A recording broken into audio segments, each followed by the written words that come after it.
Kasih sayang yang tersamarkan, ditulis oleh Cleonita dan dibacakan oleh penulisnya langsung. Pecutan keras menghantam kulit putih bersih dan kecil yang dimiliki seorang anak kecil yang masih berumur belia. "Siapa yang bolehin kamu cuci kaki di situ?" teriak seorang ibu dengan sapu lidi di dalam genggaman tangannya yang siap untuk memukul anak kecil itu kapan saja. "Aduh, Empi, kenapa lagi sih? Itu Ilo sampai nangis loh," cibir tetangganya dari luar rumah. "Ya ini Bu, Ilo cuci kaki di atas ember bersih yang ada airnya," balas sang ibu yang masih tersulut emosi. "Astaga, airnya udah hampir penuh lagi. Aduh, udah air lagi susah ya. Ya ampun Ilo, anak-anak wae," sambung sang ibu-ibu tetangga yang tak lama kemudian pergi meninggalkan rumah yang baru saja dia komentari. Ada kesempatan untuk lari, maka Ilo gunakan untuk lari dan pergi ke kamarnya karena ketakutan. Sang ibu bernama Empi itu pun mencari handphonenya dan melakukan panggilan suara dengan suaminya. "Pih, itu Ilo ada-ada baik. Masa dia cuci kaki abis main dari luar siang tadi? Di ember yang udah tak isi, bahkan sisa seperempat lagi. Ada capek Mami," omel Empi. Sang suami yang sedang bekerja pun hanya sanggup mendengarkan tanpa menanggapi karena takut salah menanggapi dan membuat sang istri makin stres. Di dalam kamar Ilo, tampak sang anak kecil itu menangis sesegukan karena kesakitan. "Mami gak sayang Ilo. Mami cuma sayang Ricci. Ricci salah gak pernah dimarahin. Nah, pas aku salah langsung dipukul kayak gitu. Sakit tau." Omelan juga keluar dari mulut Ilo. Dengan tangisnya yang semerawut dan ingusnya yang mengalir keluar tak terkendali. Tangisan itu terus terdengar hingga luar dan karena Empi sudah lelah dengan Ilo, akhirnya ia mengurusi Ricci, yaitu anak laki-laki keduanya yang masih bayi. Ilo pun lelah dengan apa yang dia hadapi barusan dan akhirnya ia pun lama-kelamaan terlelap tidur dengan air mata yang tetap konsisten mengalir. Seorang ibu yang berjuang sendiri di rumahnya dengan kondisi suami yang selalu pergi keluar kota untuk berbisnis dalam kantornya membuat Empi tertekan karena harus mengurus dan mendidik dua anak yang masih belia. Ia pun bingung bagaimana harus mendidik Ilo agar dia mau berpikir dahulu sebelum bertindak karena kebiasaan itu sangat merepotkan. Perselisihan tak hanya berhenti di situ. Hari terus berganti, rembulan terus berpamitan lalu menampakkan diri lagi. Tak ada yang bisa menghentikan putaran waktu, sekalipun baterai jam dinding di rumah habis. Ilo sudah masuk ke sekolah dasar dan adiknya pun masih di tahap belajar berjalan dan berlari serta berbicara. Kini, Ilo tumbuh menjadi anak yang dibenci teman sekolahnya sendiri, ulah sikapnya yang menyebalkan. Ilo menjadi anak yang sangat haus perhatian. Tak dipungkiri, sebagai anak pertama, ia harus mengalah kepada adiknya, serta rela menerima fakta bahwa ibunya harus membagi kasih sayang dengan adiknya tercinta, yaitu Ricci. Kumpulan kebencian yang tertimbun padat di dalam hati Ilo membuat Ilo semakin haus akan perhatian dari sekitarnya. Ia selalu bersikap paling benar dan menggoda semua laki-laki karena Ilo sangat menginginkan perhatian dari laki-laki. Karena ayahnya yang selalu pulang seminggu sekali membuat waktu yang dihabiskan tidak banyak dan kehilangannya serta kekurangannya kasih sayang yang sangat diperlukan dalam pertumbuhan emosional Ilo. Namun naasnya, hal ini tidak disadari oleh perempuan yang melahirkan Ilo itu sendiri. Cahaya rembulan menembus gelapnya dunia dan menerangi malam dengan cahaya khasnya. Sebagai penanda waktunya setiap anak-anak yang masih dalam tahap pertumbuhan sudah waktunya untuk tidur. Namun Ilo hanya menatap langit rumahnya dengan tatapan kosong dan mulut yang tertutup rapat. Sedangkan kepalanya kini ramai dengan banyak pikiran yang entah datang dari mana. Kayak jalangkung, datang gak diundang, pulang juga gak diantar. Aku capek. Banyak pikiran jahat yang masuk ke otakku ini Keluh Ilo yang hanya menginginkan ketenangan dalam malam sunyinya. Dengan hati yang polos, dia berdoa kepada Tuhannya. Tuhan, Ilo capek. Ilo nyesel punya adik. Coba aja waktu itu Ilo gak minta. Kira-kira gimana ya? Soalnya mami jadi perhatian banget ke Ricci. Disuapin, dimandiin, dicewokin. Ilo aja umur segitu udah disuruh apa-apa sendiri. Sebel deh. Curhat hati Ilo yang sangat mendalam, layaknya anak kecil yang polos yang sangat menggemaskan. Namun hatinya kini bagaikan bom waktu yang bisa meledak kapan saja. Pekan pun tiba. Sang ayah datang menghampiri meja makan tempat Ilo berada untuk ikut makan. Ayo, ke Bundaran Pelangi, Pi, ujar Pilo dengan gembira. Kapan? Tanya sang ayah. Malam ini, udah lama kan gak jalan-jalan di Surabaya? Jawab Ilo sembari menyelesaikan makannya. Saat berumur 7 tahun, Ilo pindah ke Surabaya karena sang ayah dipindahkan ke Surabaya. Dan ingin mencari suasana baru juga salah satu alasan Ilo mau ibu dan adiknya juga ikut ke Surabaya. Semua berjalan lancar, namun sikap Ilo tidak berubah. Yap, masih mencari perhatiannya yang hilang itu, walau sekarang Ilo tinggal bersama ayahnya tidak seperti dulu, hanya bertemu ayahnya seminggu sekali. Lalu mereka jalan-jalan ke Surabaya dengan gembiranya. Tampaknya memang keluarga yang harmonis dan sederhana, tapi begitulah faktanya. Tak ada yang salah. Namun sayangnya di beberapa momen, keluarga itu tampak menyiksa Ilo tanpa Ilo sadari makna tersembunyi di balik itu. Hai, sapa gadis lucu dengan naifnya menyapa Ilo yang sedang sendirian. Kini anak kecil tak pantas jika diberikan kepada Ilo, karena Ilo sudah menjadi gadis kecil yang beranjak menjadi remaja sebentar lagi. Hai, kamu kenal aku? Jawab Ilo gugup. Kenal dong, kamu gak ingat aku kelas 1? Faktanya, gadis kecil yang menyapa Ilo adalah teman Ilo saat SD. Hanya saja harus berpisah 2 tahun lamanya karena Ilo berada di Surabaya. Selamat datang di Cirebon lagi, sambut Sela sang gadis kecil itu. Karena merasa tersentuh, Ilo merasa diingat oleh seseorang dan hal kecil itu membuatnya sangat senang tak tertahankan. Sangat naif bukan? Begitulah kenyataannya. Di suatu siang di bawah teriknya matahari, Ilo menyendiri di aula sekolah sambil merenung, namun hal itu terlihat oleh Sela. Ilo, kamu kenapa sendirian lagi? Ada masalah kah? Cerita aja gak apa-apa, pujuk Sela dengan lembut. Entah apa yang dipikirkan Ilo. Ilo merasa sangat tersinggung karena ucapan Sela. Walau sebenarnya tak ada yang salah dengan ucapan Sela, namun itu tampak salah di mata Ilo. Duh, apa sih lo? Sok baik banget, najis tau, teriak Ilo di depan muka Sela. Ilo, maaf.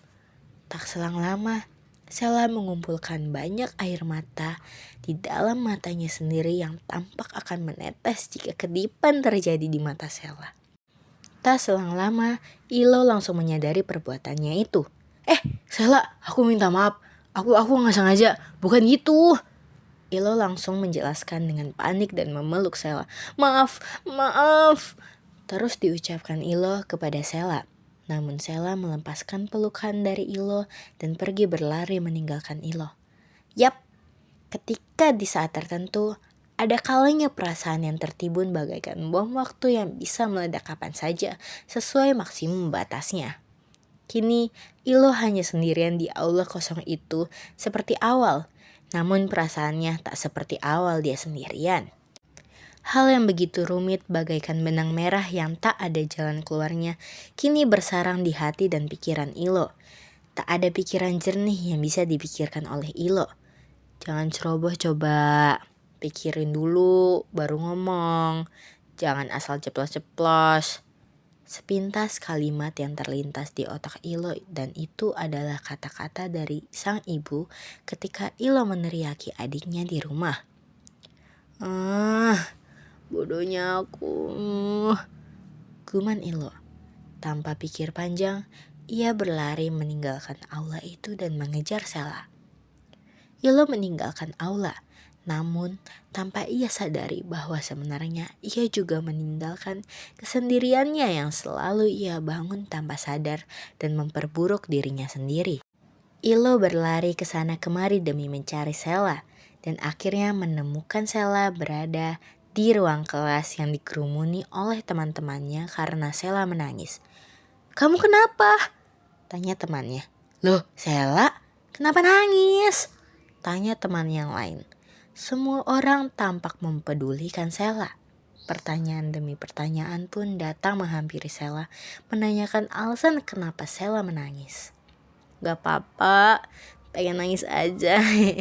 Maaf udah bikin kalian khawatir," jawab Sela sembari memberikan senyuman manisnya yang membuat hampir semua teman cowok kelasnya terpesona dengan kepolosan dan kecantikan alami yang dimiliki Sela. "Sela mempunyai dunia yang berbeda ya. Beda sama gue," ujar Ilo dalam hati. Tak sengaja, Sela melihat Ilo berada di depan pintu kelas dengan tatapan kosong melihat dirinya, yaitu Sela. Sela langsung menyadari apa yang dipikirkan Ilo. Tak mau memperburuk keadaan sahabatnya sendiri, Sela langsung keluar dari kerumunan itu dan menghampiri Ilo. "Yuks, aku ada sesuatu buat kamu," ucap Sela sembari membawa Ilo pergi dari kelas itu dengan menggandeng tangannya. Lalu dalam perjalanan ke kantin, Sela memasang sesuatu pada pergelangan Ilo. "Apa ini?" tanya Ilo. "Gelang buat kamu. Nih, lihat nih. Couple tahu. Bagus kan?" jawab Sela sembari menunjukkan pergelangan tangannya yang juga terdapat adanya gelang berwarna putih dan Ilo memiliki gelang berwarna merah. Itu adalah gelang yin yang dimana adanya makna saling melengkapi dalam kehidupan ini. Kita saling melengkapi, maksudnya gitu? Tanya Ilo ragu berekspektasi. "Iya dong, kamu dan aku saling melengkapi," jawab Sela. "Stop, dunia kita berbeda. Kamu harmonis banget, entah di keluarga maupun di sekolah. Gak cocok sama aku," jawab Ilo dengan geram dan melepas gelang itu. Plak! Tamparan keras datang dari Sela dan diberikan kepada Ilo. "Kamu kenapa sih? Aku tulus loh." "Apanya yang beda? Apanya?" tanya Sela kesal. "Ilo, kamu tuh sama kayak aku. Aku malah iri karena kamu punya keluarga seharmonis itu. Dibanding aku, mama papa selalu berantem gak jelas di rumah. Kamu jalan-jalan, main bareng. Aku juga mau." Kesunyian menyelimuti mereka berdua. Dring! Bel masuk berbunyi menandakan waktu istirahat telah usai. "Kamu gak tahu apa-apa. Aku capek di keluarga kayak gitu," teriak Ilo kepada Sela. "Kamu juga tahu apa soal aku? Kamu gak tahu kan mama papa aku sering berantem? Terus kamu bilang harmonis itu dari mana?" balas Sela. Ilo terdiam. Tentu di sini Sela sangatlah dewasa dibanding Ilo. Ilo menyadari kesalahannya perlahan. "Aku minta maaf karena sok tahu. Maaf, aku salah." Kata-kata penuh penyesalan keluar dari mulut Ilo, dan Ilo memasang kembali gelang persahabatannya yang baru itu. "Aku tahu kamu capek banget, tapi gak boleh gitu ya," peluk Sela dengan lembut. Akhirnya mereka pun berbaikan dan masuk kelas sembari bergandengan tangan. Pertengkaran akibat gejolak emosi yang tak terkendali kini sudah hilang dan kembali stabil. Di kelas yang baru sehabis kenaikan kelas, ada banyak teman baru yang selama ini tak pernah sekelas.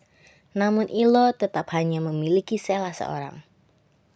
"Tahu nggak, aku capek banget, mau nangis," ujar Ilo. Kenapa? Tanya Sela. Bandu dari temen Surabaya, aku dipatahin Ricci. Lah kok bisa? Ujar Sela dengan muka terkejut. Dia jadiin bandunya ikat pinggang. Terus patah. Jawab Ilo. Terus Ricci minta maaf kan?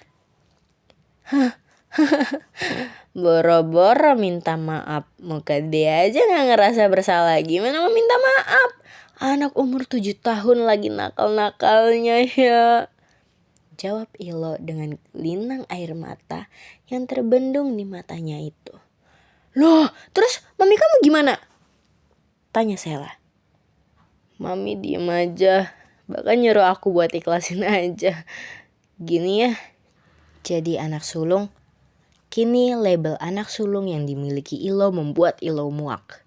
Mengalah adalah tugas utamanya sebagai kakak. Menyebalkan sekali bukan? Ia sangat membenci adiknya itu karena selalu dibela oleh ibunya. Bahkan kesalahan yang diperbuat adiknya pun harus Ilo tanggung jawab juga akibatnya. Apalah itu? Guman Ilo kesal. Sela hanya bisa menenangkan Ilo karena Sela khawatir Ilo akan lepas kendali lagi seperti waktu itu. Hari terus berganti. Fajar menyapa dan berpamitan setiap harinya. Cahaya rembulan dan sumber panas dunia terus bergantian menyapa hari yang baru dan meninggalkan hari yang lama.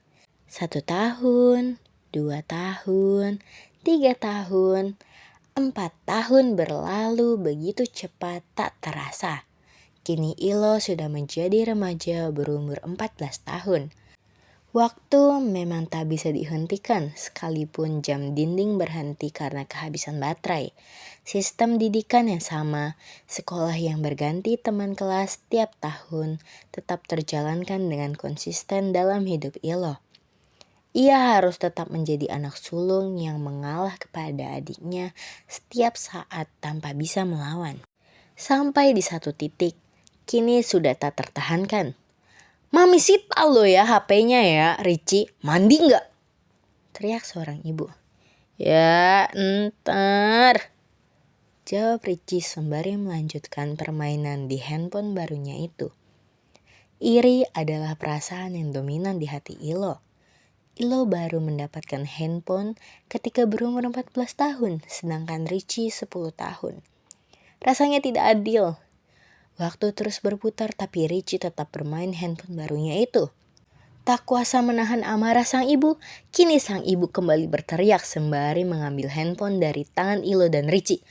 Mami sita HP kalian ya. Gak denger-dengeran pisan gue ya. Lah Mi, kok Ilo juga diambil? Teriak Ilo dengan muak. Ya kamu gak ngingetin adik kamu itu main HP baik. Jawab sang ibu. Terus aja terus. Ricci yang salah. Gue lagi yang kena. Teriak Ilo hingga mukanya memerah.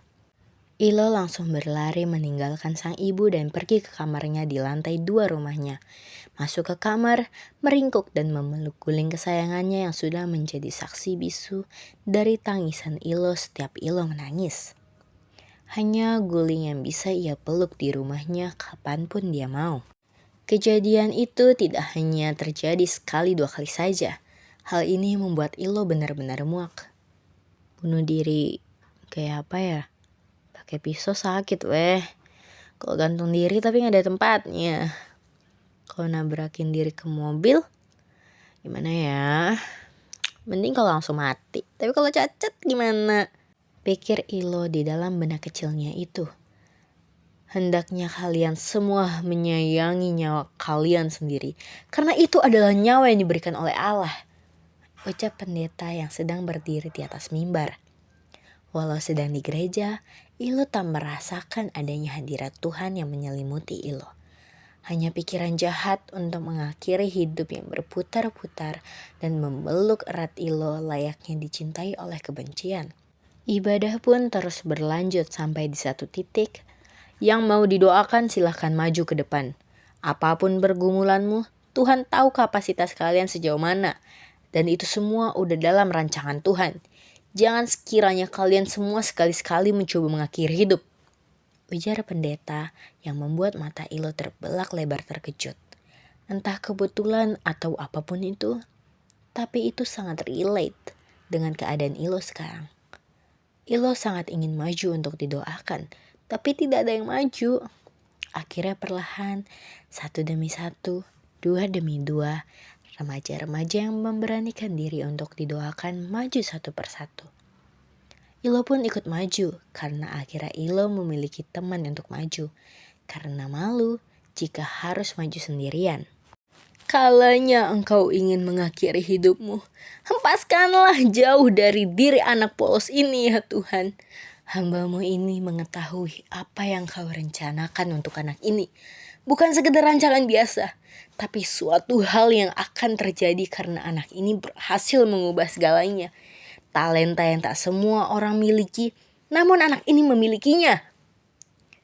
Tumpang tangan sang pendeta di atas kepala Ilo sembari mendoakan Ilo. Ilo tahu betul bahwa sang pendeta tidak tahu mengenai persoalan hidupnya. Tapi entah dari mana, doa yang diberikan oleh sang pendeta begitu sesuai dengan apa yang sedang dialami oleh Ilo. Saat itu yang membuat Ilo sangat tersentuh. Kebencian yang menyelimuti hati sucinya itu kini perlahan memudar karena Tuhan sudah menjamah hatinya.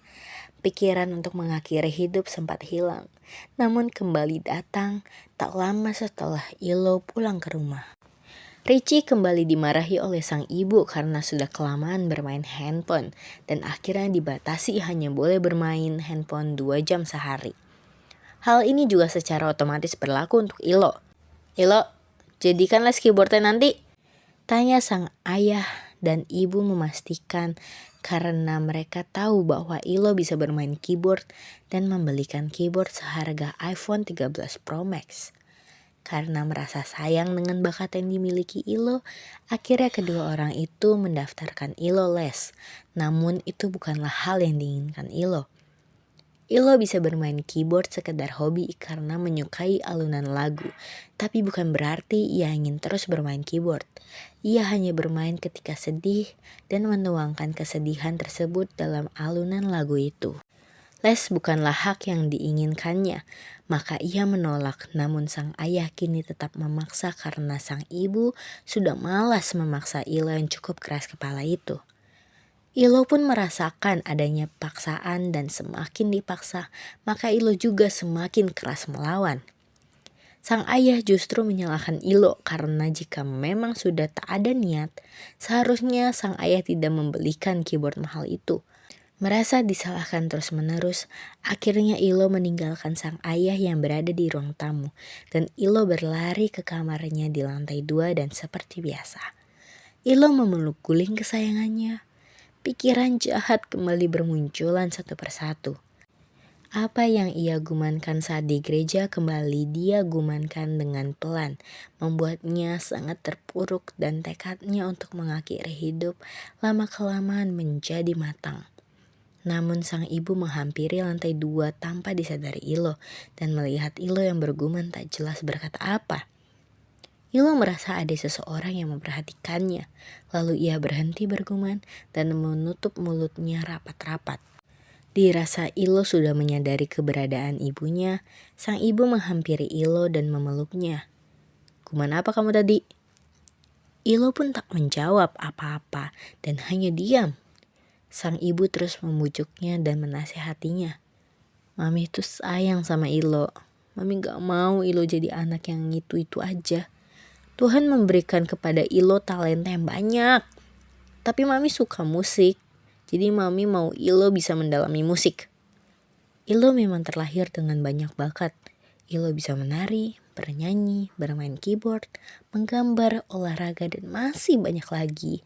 Namun dari semua itu, tak ada yang Ilo dalami. Tak kuasa menahan suluk-buluk di dalam hatinya, Ilo pun mengatakan apa yang sebenarnya ia mau. Ia tak mau ketika adiknya yang berbuat salah tapi dia juga ikut kena. Ia tak mau dipaksakan dalam melakukan sesuatu. Ia hanya mau melakukan sesuatu yang ia sukai bukan orang tuanya sukai. Akhirnya, pandangan sang ibu terbuka dan menyadari bahwa perbuatannya salah. Sang ibu benar menyayangi Ilo dan membuka banyak peluang yang sekiranya bisa membuat anaknya sukses. Namun ternyata hal itu tidak diterima dengan baik oleh Ilo, yang membuat hati ibunya sempat terkikis dan akhirnya sang ibu mengerti betul apa yang diinginkan oleh Ilo. Semenjak hari itu, setiap kesalahan yang diperbuat adiknya, kini Ilo tak perlu menanggung hukuman yang sama. Ia juga tidak dipaksakan untuk les dan melakukan hal-hal yang bukan berasal dari dalam diri Ilo itu sendiri.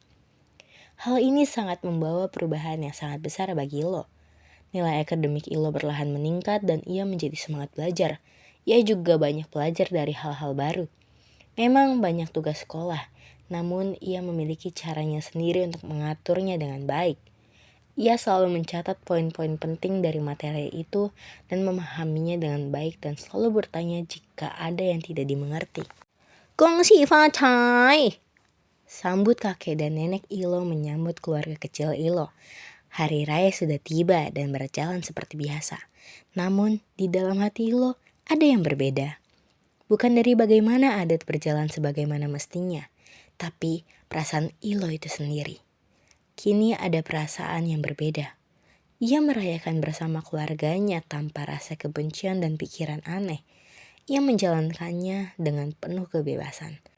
Bukan seperti tahun-tahun sebelumnya yang dimana ia datang, Kyunghi, dapat uang, lalu pergi dengan perasaan hampa. Namun ia merasakan kebahagiaan yang berasal dari keluarganya itu sendiri. Keinginan, pencapaian yang didambakan kini Ilo raih perlahan. Ia tumbuh menjadi gadis yang baik, bahkan menjadi leader di banyak organisasi. Hal ini tak pernah dibayangkan kedua orang tuanya. Tanggung jawab anak sulung juga tetap dijalankan dengan baik. Ia kini tak lagi membenci adiknya. Ia tak lagi dijauhi oleh teman-temannya. Justru semua teman-temannya datang menghampiri Ilo untuk bermain bersama. Hal ini sangat berbeda dengan Ilo yang masih kecil. Hal yang membuatnya terhambat oleh pemikirannya sendiri sudah ia lepaskan perlahan dengan dibantunya oleh Sela yang terus setia berada di sisi Ilo hingga saat ini. Kesetiaan kawannya pun membuat Ilo merasa terharu dan tak akan pernah menyakiti Sela lagi. Komunikasi merubah keadaan. Komunikasi yang tak pernah dilakukan membuat hal yang perlu disampaikan menjadi tak tersampaikan. Makanya kalau ada apa-apa tuh ngomong, ucap Sela.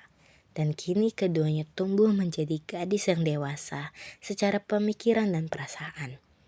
Didikan keras kedua orang tuanya memiliki peran moralnya tersendiri.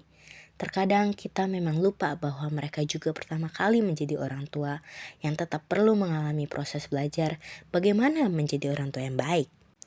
Anak sulung merupakan anak pertama yang mereka dapatkan dan secara otomatis kita adalah orang pertama yang tidak mendapatkan kesempurnaan dari orang tua itu sendiri. Dan adik-adik kitalah yang merasakan kesempurnaan dari orang tua berkat diri kita sendiri.